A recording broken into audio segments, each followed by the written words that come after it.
விஜய் நம்ம பக்கம் கொண்டு வந்தோம்னு எடப்பாடி முதல்ல முயற்சிச்சார், பிஜேபி முயற்சிச்சாங்க.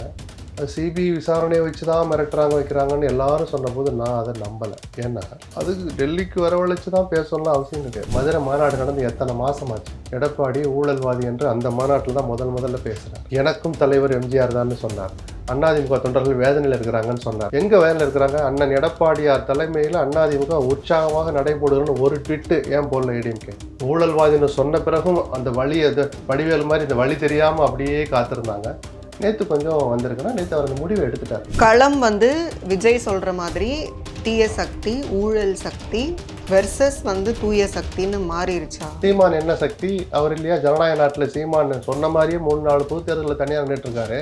அவர் ஒரு சக்தி இல்லையா? அவர் ஜெயித்துக்க மாட்டீங்களா? இன்னொரு விஷயத்த பாராட்டுறோம். நம்ம லஞ்சம் புறையோடி போச்சு. இன்னைக்கு மக்கள் வாழ்க்கையில் ஒரு அங்கமாகவே மாறி போச்சு லஞ்சம். நானாக கொடுக்குறேன் வாங்கிக்கிற அளவுக்கு மக்களே வந்துட்டாங்க.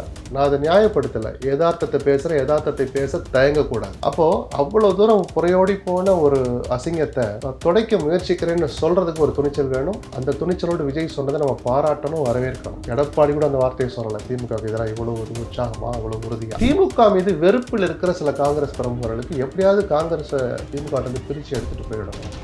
அவங்க கேசி வேணுகோபால் மாதிரியான நபர்கள் கேரள அரசியலை மனசில் வச்சு அதுக்கு உதவி போனாங்க. அதுக்கு ஒரு தற்காலிக முற்றுப்புள்ளி வைக்கிற அளவுக்கு இன்றைக்கி சூழல் நிலவுதுன்னா அந்த எண்ணத்தில் காங்கிரஸ் மேலிடம் இல்லை, அல்லது இதுவரைக்கும் இல்லைன்னு எடுத்துக்கலாம். விஜயை நோக்கி தேமுதிக போகிற போது முன்னாள் எம்எல்ஏக்கள் கிட்டத்தட்ட 20 பேர் இருக்கிற ஒரு கட்சி போய் சேரப்போது 20 கேண்டிடேட் கிடச்சிட்டாங்களா? விஜயை 234 தூக்கி முதல்ல கேண்டிடேட்டை போட சொல்லுங்க பார்ப்போம் அப்படின்லாம் நக்கலாகவும் கொஞ்சம் நடைமுறைப்படியும் சில பேர் விமர்சிக்கிறாங்க. அந்த விமர்சனம் கொஞ்சம் குறையும் இல்லை. அரசியல் தெரிஞ்ச தேமுதிக கொஞ்சம் போகுது, அல்லது அரசியல் களத்தில் பல களம் கண்ட தேமுதிக அங்கே போய் சேர்ற போது ஒரு அனுபவத்தோடு கூடிய ஒரு கட்சி வர்றது விஜய்க்கு நல்லது. ரசிகர்கள் என்ன நடந்தாலும் உங்களுக்கு ஓட்டு போட தயாராகிட்டாங்க. அது சாகுறாங்க, அழுத்தம் கொடுக்குறாங்க, தண்ணி கூட வைக்கல, சாப்பாடு கொடுக்கல, அப்படி இப்படி 1000 இருந்தாலும் அந்த ரசிகன் உங்ககிட்ட தான் வரான்.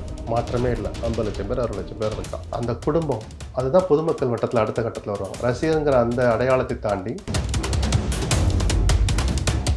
விஜயோட சைலன்ஸை நிறைய பேர் பாராட்டவும் செய்யறாங்க. அப்படியா? அந்த பாராட்டு யாரா 2-3 பேர் சொல்லுங்க பார்ப்போம். ஸ்ட்ராட்டஜின்னு அவரை சுற்றி இருக்கிறோம் தான் சொல்லுவோம். அந்த ஸ்ட்ராட்டஜியை கொண்டு போய் கொடுங்கையூர் குப்பை கடங்களை வச்சு தீ வச்சு கொளுத்துங்கன்னு நான்.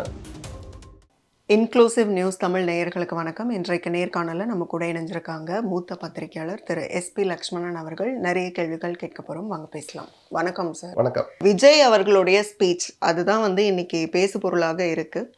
அவர் சொல்லும்போது அழுத்தம் அப்படிங்கிறது எல்லாரும் எதிர்நோக்குனது. அழுத்தம் சம்மந்தமாக அவர் என்ன பேச போகிறாரு அப்படின்ட்டு. அழுத்தம் எனக்கு இல்லை, மக்களுக்கு தான் இருக்குது அப்படின்னு சொன்னார். அப்போ அவருக்கு உண்மையாகவே அழுத்தம் இல்லையா? அரசியல்வாதிகள் பேச்சை நான் நம்ப மாட்டேன். அழுத்தம் இருந்ததுன்னு சொல்லிட்டு ஒரு கேப் விட்டு தான் அது மக்களுக்கு இருக்குன்னு சொல்லி சமாளிச்சதா பார்த்தேன். அந்த கேப்பில் அது அவ்வளோ சீரியஸாக எடுத்துக்க வேண்டாம். ஒரு முயற்சியை எல்லோருமே எடுத்தாங்க. விஜய் நம்ம பக்கம் கொண்டு வந்தோம்னு எடப்பாடி முதல்ல முயற்சிச்சார், பிஜேபி முயற்சிச்சாங்க. அது சிபிஐ விசாரணையை வச்சு தான் மிரட்டுறாங்க வைக்கிறாங்கன்னு எல்லாரும் சொன்னபோது நான் அதை நம்பலை. ஏன்னா அதுக்கு டெல்லிக்கு வரவழைச்சு தான் பேசணும்லாம் அவசியம் கிடையாது. அதே உருட்டல் மிரட்டலை அல்லது அன்பாக போய் தட்டி கொடுத்து கெஞ்சி கொஞ்சி கேட்குறத பனையூருக்கு வந்தே ஒரு ஆளை அனுப்பிவிட்டு உங்களுக்கு எனக்கு நமக்கு இந்த உலகத்துக்கு தெரியாமே அந்த பேச்சுவார்த்தையை நடத்த முடியும். இவர் எப்படி ஓய்பிரிவு வாங்கினாரோ அதே ஸ்டைலில் அதே ரூட்டில் இப்படி ஊரறிய ஒன்று நடக்கும்போது அங்கே தான் கூட்டணி பேச்சுவார்த்தை நடக்குமா? அதில் எனக்கு நம்பிக்கை இல்லை. ஸோ அழுத்தம்னு நீங்கள் வார்த்தைங்களை எப்படி வேணாலும் போட்டுங்க. விருப்பம் இருந்ததுன்னு டீசெண்டாக கூட சொல்லுவோமே. விஜய் நம்ம அணிக்கு வரணுங்கிற விருப்பம் எடப்பாடிக்கும் இருந்தது, அமித்ஷாவுக்கும் இருந்தது. ஆனால் இப்போ இல்லையா? அது இருந்தது. அதே மாதிரி விஜய்க்கு ஒரு விருப்பம் இருந்தது, இப்பவும் இருக்குது. காங்கிரஸ் நம்ம பக்கம் வரணும் அப்படின்னு. ஓபிஎஸ் டிடிவி நம்ம பக்கம் இழுக்கலாம், அவருக்கு ஒரு விருப்பம் இருந்தது. சில சந்திப்புகள் நடந்திருக்கலாம். அன்அபிஷியலாக சொல்கிறேன் நான். இவ்வளோலாம் தாண்டி இப்போ ஒரு நிலைக்கு நிற்குது. நினைஞ்ச பிறகு இந்த பழம் சீச்சி இந்த பழம் புளிக்கும்னு இவங்களும் சொல்கிறாங்க. சீச்சி இந்த பழம் புளிக்குங்கிற முடிவுக்கு இந்த ஏடிஎம்கேவும் வந்தாச்சு. அவங்க போட்ட அந்த ட்விட்டில் இவ்வளோ நாளாக விஜய் இவ்வளவு தூரம் விமர்சிச்சதே இல்லை ஏடிஎம்கே. இது ஊழல்வாதின்னு சொன்ன உடனே கொஞ்சம் கோவம் வந்துச்சு. இல்லை, அதுவும் விஜய் அவங்கள விமர்சிச்சதுக்கு அப்புறம் தான் அங்கேருந்து வருது. நேற்று தான் முதல் முறை விமர்சிச்சாரா? மதுரை மாநாடு நடந்து எத்தனை மாதம் ஆச்சு? எடப்பாடி ஊழல்வாதி என்று அந்த மாநாட்டில் தான் முதல்ல பேசுகிறார். எனக்கும் தலைவர் எம்ஜிஆர் தான் சொன்னார். அதிமுக தொண்டர்கள் வேதனையில் இருக்கிறாங்கன்னு சொன்னார். எங்கே வேதனையில் இருக்கிறாங்க? அண்ணன் எடப்பாடியார் தலைமையில் அதிமுக உற்சாகமாக நடைபெறுன்னு ஒரு ட்விட்டு ஏன் போடல ஏடிஎம்கே? போட்டிருக்கணும்ல. வெயிட் பண்ணியிருப்பாங்க. கூட்டணிக்கு இனிமேலும் வருவாருன்னு காத்திருந்தாங்க. ஊழல்வாதின்னு சொன்ன பிறகும் அந்த வழி அது வடிவேல் மாதிரி இந்த வழி தெரியாமல் அப்படியே காத்திருந்தாங்க. நேற்று கொஞ்சம் வந்திருக்குன்னா நேற்று அவர் அந்த முடிவை எடுத்துட்டார். ஊழல் சக்தி என்று அடுத்த வார்த்தையை பயன்படுத்துகிறார் அதிமுக. அப்படி பயன்படுத்தி அந்த இருவருடனும் கூட்டணி இல்லை அப்படின்னு தெளிவுபடுத்தின பிறகு அதிமுகவுக்கு வேற ஆப்ஷன் இல்லை. இதை நம்ம எதிர்பார்த்ததான். வரலன்னு முடிவு பண்ணிட்டா இறங்கி சாத்துவாங்கன்னு சாத்த ஆரம்பிச்சிட்டாங்க. களம் வந்து விஜய் சொல்ற மாதிரி தீய சக்தி, ஊழல் சக்தி வெர்சஸ் வந்து தூய சக்தின்னு மாறிடுச்சா? தூய சக்தின்னு அப்படி அவங்களா சொல்லிக்கிறதா? ஏன் அது அப்புறம் அவர் சொல்ற மாதிரி சீமான் என்ன சக்தி? அவர் இல்லையா ஜனநாயக நாட்டுல சீமான் சொன்ன மாதிரியே 3-4 பொது தேர்தலில் தனியாக நின்றுட்டு இருக்காரு. அவர் ஒரு சக்தி இல்லையா? அவர் ஜெயித்துக்க மாட்டீங்களா? 4 முனை போட்டி இருக்கு. யார் எந்த சக்தின்னு அவங்கவுங்க அவங்க வசதிக்கு பேர் வச்சுக்கலாம். மக்கள் ஒரு பேர் வச்சுக்கிட்டு காத்துக்கிட்டு இருப்பாங்க. மே எண்டு வரைக்கும் காத்திருப்போம். யாரை எந்த சக்தியா கொண்டாந்து எங்க உட்கார வைக்கிறாங்கன்னு. விஜய் வந்து எல்லா ஸ்பீச்லயுமே சொல்லுவாரு டிஎம்கே வர்சஸ் டிவிகே. அவர் பாணியில சொல்லணும்னா டிவிகே வர்சஸ் டிஎம்கே அப்படின்னு சொல்லுவாரு. ஆனா நேற்றைய ஸ்பீச்ல அதை சொல்லல. காரணம் என்னன்னு பார்த்தா நேத்து தான் வந்து ஏடிஎம்கேவை வலுவாகவும் எதிர்க்கிறாரு. என்டிஏ அலையன்ஸ் வந்து இதுவரைக்கும் வந்து அதிமுக களத்திலே இல்லாத மாதிரி அதை பற்றி பேசாத விஜய் வந்து என்டிஏ அலையன்ஸ் உருவானதுக்கு அப்புறம் அது கொஞ்சம் வலுவாயிருச்சுங்கிறத உணர்ந்திருக்கிறாரோ, அதனாலதான் வந்து நேத்து அதை அப்படி சொல்லல. இல்லை. நேற்று அதிமுகவுக்கு இணையா திமுகவை தான் விமர்சிச்சார். நீங்க மதுரை மாநாட்டு பேச்சை எடுத்துக்கிட்டீங்கன்னா கிட்டத்தட்ட நம்மை போன்றவர்கள் பொது வெளியிலையும் சில பேர் பல பேர் அது என்ன திமுக மட்டும் விமர்சிக்க 2 பேரும் சரியில்லை இருந்தாலும் நீ கட்சி ஆரம்பிச்ச, அது என்ன ஒரு ஆளை மட்டும் எதுக்குறேன்னு கேட்டோம். ஊழல் எதுக்குறேன்னு சொல்றாளையா? அதிமுக ஆட்சி தூய ஆட்சியை கொடுத்தா இங்கே ஊழல் நடக்கலையான்னு கேட்டோம். அந்த 1.5 வருஷமா சொல்லாத வார்த்தை நேற்று ஊழல்வாதிங்கிறார். எந்த ஊழல்வாதி? எப்போ நடந்துச்சு ஊழல்? அப்போ அந்த ஊழலை பற்றி இந்த 1.5 வருஷமா 1.25 வருஷமா ஏன் வாய் திறந்து பேசலை? கட்சி ஆரம்பிச்சு 2 வருஷம் ஆயிடுச்சுல்ல, ஏன் வாய் திறந்து பேசலை?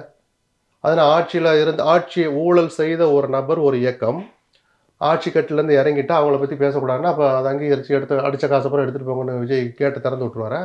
இதுதான் ஊழலை ஒழிக்கிற லட்சணமா? இப்படியெல்லாம் விமர்சனங்கள் வந்துச்சு.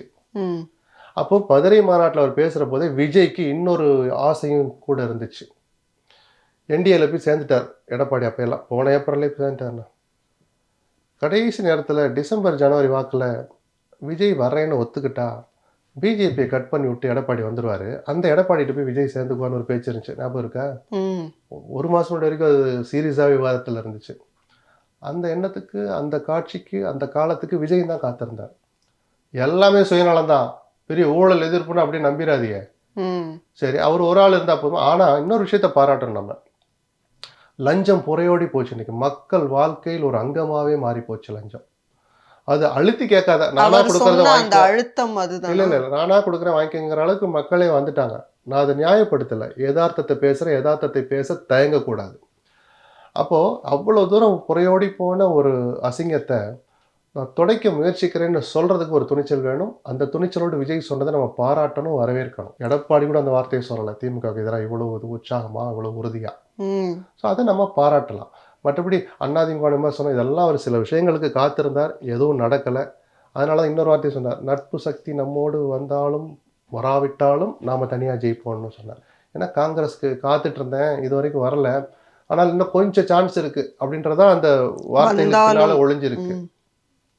எல்லாமே அரசியல் தான். விஜயும் அதுக்கு விதிவிலக்கல்ல. காங்கிரஸ் எப்படி இங்க அகில இந்திய தலைமை என்ன ஸ்டாண்ட் எடுக்கிறாங்க, இங்க என்ன ஸ்டாண்ட் எடுக்கிறாங்கிற அந்த பேச்சுவார்த்தை தொடர்ச்சியாக போய்கிட்டே இங்க தனியாலாம் ஸ்டாண்ட் எடுக்க மாட்டாங்க. எடுப்பேன்னு செல்வ பிறந்தகை சொன்னதும் இல்லை. ஏன் நான் செல்வ பிறந்தகை சொன்னா, அவரை தவிர வேறு யாருக்கும் இங்கே அதிகாரம் இல்லை. அந்த செல்வ பிறந்தகைக்கு முழுமையான அதிகாரம் கிடையாது. தேசிய கட்சியில பொறுத்த வரைக்கும் அகில இந்திய தலைமை தான். அது பிஜேபி ஆனாலும் காங்கிரஸ் ஆனாலும். அன்னைக்கு அமமுக என்டிஏல போய் சேர்ந்தாங்களா, நயனா நாயந்தனுக்கு ஏதாவது ஒன்று தெரியுமா? அவர் எப்போ டெல்லி போனார், யாரை பார்த்தாரு, என்ன பேசினாரு, என்ன கண்டிஷனில் சேர்ந்தார், அந்த மேடையில் அவர் படத்தை எந்த இடத்துல வைக்கணுங்கிற வரைக்கும் நயனா நாயந்தனுக்கு நாலேஜ் கிடையாது. ஏன்னா நாலேஜ் கிடையாது மீன்ஸ் அவர் யாரோ இல்லை, நீங்கள் ஒதுங்க நாங்கள் பார்த்துக்கிறோன்ட்டு எல்லா அகில இந்திய தலைமை தான் முடிவு பண்ணிச்சு. அதே தான் காங்கிரஸ் கட்சிக்கு. தேசிய கட்சிகளுக்கே ஒரு தனி உரிமைன்னு எடுத்துக்கலாம், ஒரு சாபக்கேடுன்னு அதை எடுத்துக்கலாம். காங்கிரஸ்க்கு தனிப்பட்ட விருப்பம் வந்து விஜய் கூட போகணும் அப்படின்னு ராகுல் காந்திக்கு எதுவும் விருப்பம் இருக்கிற மாதிரி தெரியுதா? சில தனிநபர்கள் சொன்னாங்க, ராகுல் காந்தி விருப்பம் இருந்தால் இன்னொரு விஜய் கூப்பிட்டு சந்திச்சிருப்பார். பட்டாத பாடுபட்டாங்க விஜயும் ஆதவ் அர்ஜுனாவும்.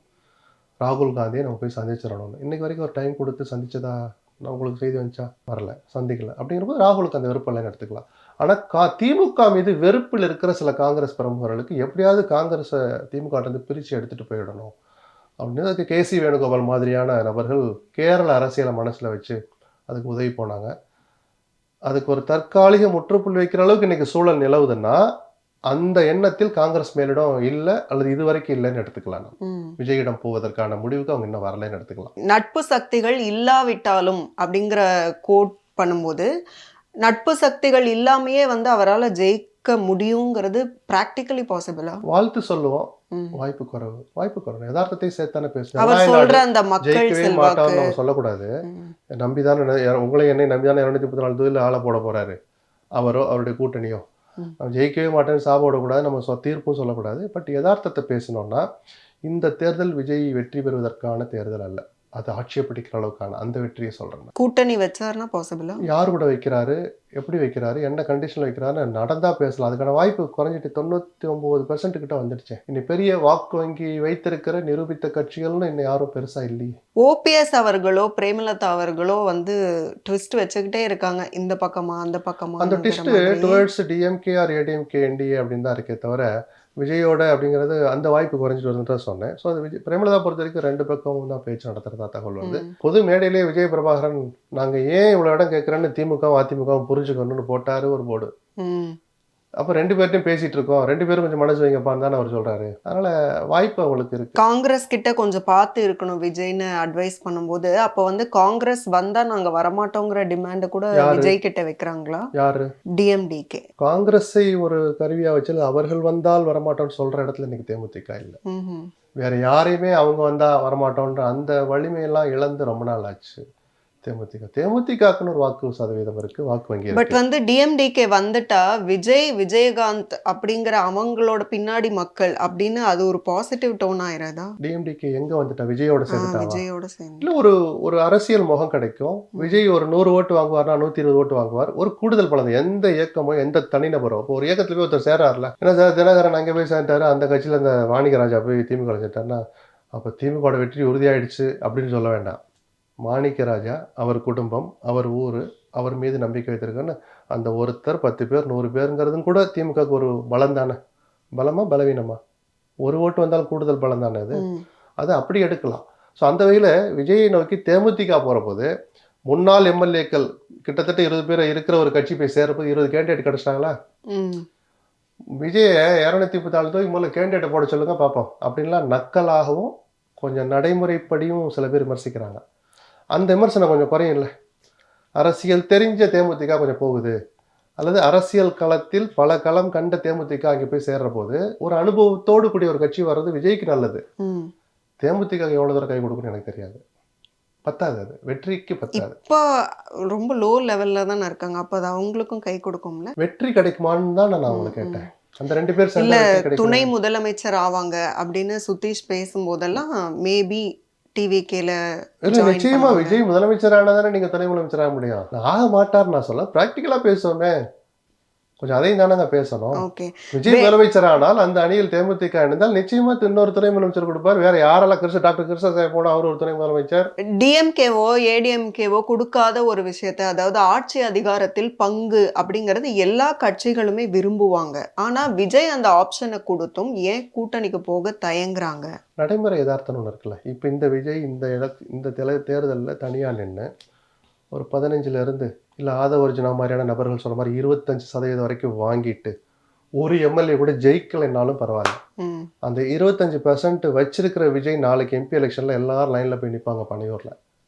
அப்படியே கட்சி தாக்கு பிடிச்சாருன்னா 31 விஜய் வீட்டு வாசல்ல தான் கூட்டம் நிற்கும். அவர் தான் டிமாண்ட் பண்ணும். அன்னைக்கு அவர் நான் ஆட்சியில பங்கு கொடுப்பேன்னு சொன்னா இப்போ ஒருத்தர் கூட போக மாட்டோம்னு சொல்றல, வாய்ப்பு இல்லைன்னா தான் போவாங்க. ஆமாங்க, உங்க கையில என்ன இருக்குன்னு முதல்ல நிரூபிங்க.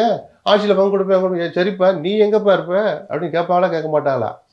நீ செயின்ட் ஜார்ஜ் கோட்டையில போய் உட்காந்தா தானே பதவி கொடுப்ப. நீ மவுண்ட் ரோட்டை தாண்டி முதல்ல போய் சேரு, அப்புறம் நீ பீச் ரோட்டுக்கு முதல்ல வா, அப்புறம் நாங்கள் அங்கே வந்து ஜாயின் பண்ணிக்கிறோம்னு காத்திருக்கிறவங்க இருப்பாங்கல்ல. நீங்க என்ன சொல்றீங்க? ரேஷன் கார்டோட கணக்கீடு படி வந்து குடும்பத்துல ஒருத்தர் ஓட் பண்ணாலும் விஜய் ஜெயிச்சிருவாருன்னா அவங்க கட்சியில இருந்து ரொம்ப கான்பிடென்ட்டா சொல்றாங்க. ஏன் ஒருத்தர்னு சொல்றீங்க? அந்த குடும்பமே எங்களுக்கு ஓட்டு போடும் தானே விஜய் நம்புறாரு. அந்த நம்பிக்கை நம்ம சீர்குலைக்க வேண்டாம். அதுக்கு எதிராகவும் கருத்து சொல்ற இடத்துல நான் இல்லை, நான் நடைமுறை யதார்த்தத்தை பேசுறேன். அப்போ ரசிகர்கள் என்ன நடந்தாலும் உங்களுக்கு ஓட்டு போட தயாராகிட்டாங்க. அது சாகுறாங்க, அழுத்தம் கொடுக்குறாங்க, தண்ணி கூட வைக்கல, சாப்பாடு கொடுக்கல, அப்படி இப்படி 1000 இருந்தாலும் அந்த ரசிகன் உங்ககிட்ட தான் வரான். மாற்றமே இல்லை. 50 லட்சம் பேர் 60 லட்சம் பேர் இருக்கான். அந்த குடும்பம் அதுதான் பொதுமக்கள் மட்டத்தில் அடுத்த கட்டத்தில் வருவாங்க. ரசிகருங்கிற அந்த அடையாளத்தை தாண்டி பொதுமக்களும் நம்மளை நோக்கி வரணுங்கிறதுக்கு விஜய் இது வரைக்கும் என்ன பண்ணியிருக்காரு? ஒரு நம்பிக்கை அளிக்கிற மாதிரி அரசியல் பண்ணணும்ல. ஏன் சார் ஆட்சியில் பங்கு தரேன்னு சொன்ன பிறகு எந்த கட்சியும் போகலன்னு கேட்டிங்களே, ஏன் வரல? ஓபிஎஸ் தினகரன் கூட ஏன் ஃபர்ஸ்ட் சாய்ஸாக அதை வைக்கல? தேமுதிக இன்னைக்கு வரைக்கும் தாவேக்காவும் எங்கள் ஆய்வில் இருக்கு, எங்கள் இதில் இருக்கு. இது விஜய் பிரபாரம் மீட்டிங்ல பேசுறார், எங்களிடம் 20 முன்னாள் எம்எல்ஏக்கள் இருக்கிறாங்க, அந்த அளவுக்கு நாங்களும் அரசியல் பலத்தோடு தான் இருக்கிறோம்னு முதல்ல திமுகவும் அதிமுகவும் புரிஞ்சுக்கணும்னு சொல்லிட்டு தாவேக்காவும் புரிஞ்சுக்கணுங்கிற வார்த்தை ஏன் வரல? ஏங்க வரல? நம்பிக்கை இல்லைன்னு நம்பிக்கை சொல்றீங்களா? இல்லை அந்த அளவுக்கு தாவேக்கா வளரல, அல்லது நம்ம சாய்ஸ்ல தாவேக்கா இல்லைங்கிறத பொதுவெளியில போட்டு உடைச்சாரா? அப்போ அந்த அளவுக்கு நம்ம என்ன வளரலைன்னா, பொதுமக்கள் நமக்கு வாக்களிச்சாதான் நம்ம இந்த இடத்துக்கு வர முடியும். பொதுமக்கள் நம்மளை நம்புறதுக்கு நம்ம என்ன பண்ணணும்? அரசியல் பண்ணணும். விஜய் இது வரைக்கும் அரசியல் பண்ணல. மேடைகளில் நின்றுட்டு வீராவேசமாக பேசுகிறாரே தவிர பொது பிரச்சனைகளில் கருத்து சொல்லணும். உங்கள் பிரச்சனைக்கு முதல்ல கருத்து சொல்லணும். ஊரே உங்களை பற்றி பேசுது, நீங்கள் வாய் இது வரைக்கும் திறக்கலை. சிபிஐ விசாரணை பற்றியெல்லாம் வெளியில் வந்து சவால் விட முடியாது. நான் உள்ளே போனேன், இப்படி காலரை தூக்கிட்டு தான் போனேன், காலரை தூக்கிட்டு தான் வெளியில் வந்தேன், அப்படிலாம் சொல்லக்கூடாது, சொல்லவும் வேண்டாம். ஜனநாயகம் படத்தை பற்றி நேற்று பேசியிருக்கணுமே. என்ன நடந்ததுன்னு உங்கள் எல்லாருக்கும் தெரியும், தமிழ்நாட்டுக்கே தெரியும். அந்த சதிகளை எல்லாம் தாண்டி ஜனநாயகம் வெளிவரும். உங்கள் படத்தை பற்றி நீங்கள் பேச மாட்டீங்களா? நீதி வெல்லும், 2 வார்த்தை பேச மாட்டீங்களா? எனக்காக குரல் கொடுத்த தலைவர்களுக்கு நன்றி, எனக்காக குரல் கொடுத்த தலைவர்களுக்கு நன்றி, 4 வார்த்தை பேச மாட்டீங்களா? என்னங்க அக்கிரமம் அது? அப்புறம் என்னங்க உங்கள்கிட்ட லீடர்ஷிப் இருக்கு, என்ன நன்றி உணர்ச்சி இருக்கு? உங்களை எப்படி மக்கள் எடை ஒரு போடுவாங்க? பக்கம் விஜயோட சைலன்ஸை நிறைய பேர் பாராட்டவும் செய்யறாங்க. அப்படியா? அந்த பாராட்டு யாரா 2-3 பேர் சொல்லுங்க பாப்போம். ஸ்ட்ராட்டஜின்னு அவரை சுத்தி இருக்கிறோம் தான் சொல்லுவோம். அந்த ஸ்ட்ராட்டஜியை கொண்டு போய் கொடுங்கையூர் குப்பை கடங்களை வச்சு தீ வச்சு கொளுத்துங்கன்னு நான், அது ஒரு ஸ்ட்ராட்டஜியா? ஏனுங்க ஒருத்த பாராட்டுறா, ஒருத்த உதவிக்கு வந்து கை கொடுக்குறான், குரல் கொடுக்குறான்னா நன்றின்னு ஒரு வார்த்தை சொல்ல மாட்டீங்களா? நீங்க நடிப்போ நாடகமோங்க, உங்களுக்காக குரல் கொடுத்தாங்கல்லங்க. இது ஜனநாயகத்தின் குரல் வழியை, கலாச்சாரத்தின் குரல் வழியை நசுக்கிறது, தமிழர்களின் கலாச்சாரத்தின் நடத்தப்படுற தாக்குதல் ராகுல் ட்வீட் போடுறாரு. ஏன் நன்றி சொல்ல மாட்டீங்களா நீங்க? சரி, ரசிகர்கள் ஏமாந்து போ, நிச்சயம் ஜனநாயகம் வரும், வெளிவரும், தடைகளை தாண்டி சதிகளை தாண்டி வரும். நீதித்துறை மீது நான் நம்பிக்கை வச்சிருக்கேன். ஜட்ஜுங்களுக்கு ஐஸ் வைக்கிற மாதிரி கூட ஒரு வார்த்தை சொல்ல மாட்டீங்களா? அது எங்க நீதித்துறையின் விசாரணையில் குறுக்கிடுறதாகுமா? நீதியை நம்புறேன்னு சொல்றதுக்கு யாரோட கிட்டங்க நீங்க என்ஓசி வாங்க? அப்ப அழுத்தமே இல்லைன்னு அவர் சொன்னா அப்ப எனக்கு பிரச்சனையே இல்லைன்னு புரிஞ்சுக்க முடியாதா? அவருக்கு எந்த பிரச்சனை இல்லை, இன்னும் சார்ஜ் ஷீட்டே போடல. நீங்க சும்மா அவரை தூண்டி விடாதீங்க, வாயை வச்சுட்டு சும்மா இருக்க சொல்லுங்க. ஜனநாயகம் இன்னும் வரல, தீர்ப்பு வரப்போகுது, நம்ம நீதித்துறையின் மேல நம்பிக்கை வைப்போம். அழுத்தம் இல்லைன்னு சொல்றது ஒரு தலைவன் சொல்ல வேண்டிய வார்த்தை. உள்ள ஊமை குத்தா குத்திருந்தா கூட அப்படி சிரிச்சுக்கிட்டே வெளியில வருவாங்கல்ல, அதுதான் தலைவன் வெளியில காட்ட வேண்டிய பாடி லாங்குவேஜ். அதை காட்டிட்டார். நான் கேட்கறது, உங்க பிரச்சனைக்காகவே நீங்க குரல் கொடுக்கலைன்னா நாளைக்கு பொது பிரச்சனைக்கு நீங்க எப்படி குரல் கொடுப்பீங்கிற குறைஞ்சபட்ச அறிவுள்ள தமிழ்நாட்டு ஜனங்கள் கேள்வி கேட்பாங்களா மாட்டாங்களா? அவங்க கேட்பாங்கங்கிற புரிதலும் பயமும் விஜய்க்கு இருக்கணும். அப்பதான் நீங்க சொன்ன மாதிரி முதலமைச்சர் பதவி நோக்கெல்லாம் வருவாரு.